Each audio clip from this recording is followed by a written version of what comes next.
Hi friends, Tuesday vlog தான். இன்றைக்கி வந்து முருங்கைக்கீரை இட்லி பொடி அண்ட் பருப்பு பொடி ரெண்டையும் 2 in 1 பார்க்க போகிறோம்.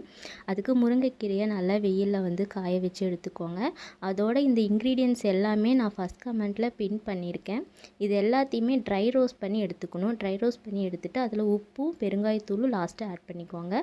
அதோட முருங்கைக்கீரையை போட்டு நல்லா மிக்ஸ் பண்ணி எடுத்துக்கலாம். இதை நல்லா மிக்ஸ் பண்ணதுக்கப்புறமா மிக்ஸி ஜாரில் போட்டு அரைச்சி எடுத்துக்கோங்க. அரைச்சி எடுத்துட்டு அதை நல்லா ஆற வச்சு கண்டெய்னரில் போட்டு ஸ்டோர் பண்ணிக்கலாம். இந்த பொடியை வந்துட்டு சாதத்தோடையும் போட்டு சாப்பிட்டுக்கலாம். அதே மாதிரி இட்லி தோசைக்கு வந்து இட்லி மிளகா பொடி மாதிரி யூஸ் பண்ணிக்கலாம். ரொம்ப டேஸ்ட்டாக இருந்துச்சு. முருங்கைக்கீரையில் வந்து நிறைய ஸ்ட்ரென்த் இருக்குது. அயன் வந்து அதிகமாக இருக்குது. அதனால் இது கண்டிப்பாக எல்லாருமே எடுத்துக்கலாம். குட்டீஸ்க்கும் கொடுக்கலாம், பெரியவங்களும் எடுத்துக்கலாம். முருங்கைக்கீரை ராவாக சாப்பிட பிடிக்காதவங்க இந்த மாதிரி கூட எடுத்துக்கலாம். நான் ஆஃப்டர்நூன் லஞ்சுக்கு வந்துட்டு தட்டைப்பயிறு வெண்டைக்காய் பொரியல் அதோட இந்த முருங்கைக்கீரை பொடி தான் எடுத்துகிட்டு. இந்த vlog பிடிச்சிருந்தா லைக் பண்ணிக்கோங்க.